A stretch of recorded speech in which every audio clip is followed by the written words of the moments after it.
Yeah, I love the call out of you've already done the work, just like capture it and processize it a little bit, make it easier for someone else to consume. I remember early on in my sales career and even jumping into the partnership space, folks would always say to me, how do you know the answer to X or the answer to Y? And I'd always laugh and say, because so-and-so told me. And I think we all learn better through osmosis anyways, and watching somebody who's done the work and can speak to situational stories and give real world examples. And we all aspire to be masters in day one. Yeah. What I'm hearing you say is that you probably have those masters now. Likely you already have the experts, but working in a way that captures their knowledge and experience is the best way to take that to market, and then tailoring it to your partner audience. So in that, call it tailoring step, do you see folks needing to change?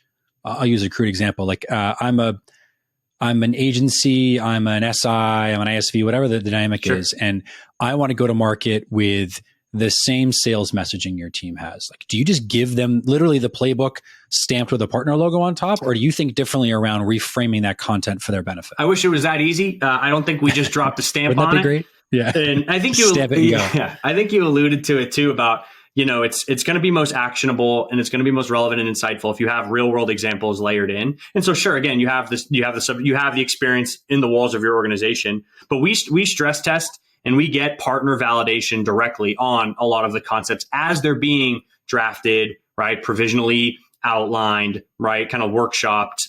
And so another really important point of emphasis is leveraging partners themselves to also be subject matter experts, right? To help make sure that the messaging is aligned with what the partner experience is for your business, right? But then they can also share those real world examples, right? Here's practical application of the concepts in that training. And the bonus here too is, well, what resources did they develop to enable that, right? Do they have any templates that can be more shareable? And so, there's that element as well. But anyways, it's not so much a stamp, but you do want to get partner validation on the concepts that you're trying to take from internal to partner facing. And that's the key piece. Yeah, it's a rubber stamp then. Yeah, that's right. It's sort of, the approval. Yeah. It's interesting because you're talking about capturing the different audience components, the folks that are your constituents in terms of the people that will use it directly, those that have already used this resource or this knowledge to the benefit of your company. We're really talking about then, if I were to synthesize this, is the idea of taking your shared values and really putting a bullhorn behind it and saying, this is what's important. This is how we go to market. This is how we work together. We've talked about the sort of foundations of where you start and some of the early ways to capture information. Next question I'm immediately thinking is, how do I scale this? How do I take this from, I've got one person I hire to do some L&D work and perhaps capture the voice of my customer. Maybe it's somebody in partnership or in concert with, our RevOps team or whatever else it might be that's already got that tone, in some sort of data, some sort of NPS or whatnot. How do I scale that? What are some of the early things that I can do if I'm listening to you talk right now and saying, okay, cool, like I've got some of those foundations done. What do I do next? Is it about planning? Is it about roadmap? What are some of the levers that you've pulled? Because you've been here through a lot of the evolution of this, right? Give us that kind of background if you could. Yeah, for sure. I would say, right. It is a little bit of planning. It's a little bit of road mapping. I think there's a few other things too. I would say, in order to scale, and if you're able to successfully start to build out a catalog, right, naturally, there's going to be a ton of opportunities on well, where do we go next? What's the next project? And so I think it's just as much how important clarity is, or where what we should do next. That's critically important, but also being able to determine, well, what should be an omission? What shouldn't we do next? Right. And so anyways, to more directly answer your question, I think it's scaffolding alignment with your partner program, but also the top level metrics at your organization, right? Mutually assured success. Where and how do we see partners, fitting into the long-term strategic objectives of our organization, and what sort of curriculum can we build now to help them, to pull them along and to do this, again, to ensure mutually assured success. So prioritization and top level KPI alignment is critically important, right? Yeah, I heard an expression years ago, you got to align your vectors. Yes. And that feels very fresh right here. It feels like very applicable to what you're describing in terms of building some of the foundational work as far as the early go-to-market indicators, the things that you need. You need co-marketing, you need co-selling, co-servicing, whatever those motions are that you're trying to execute with your partners. The second piece sounded like now it's the better together stories you're capturing.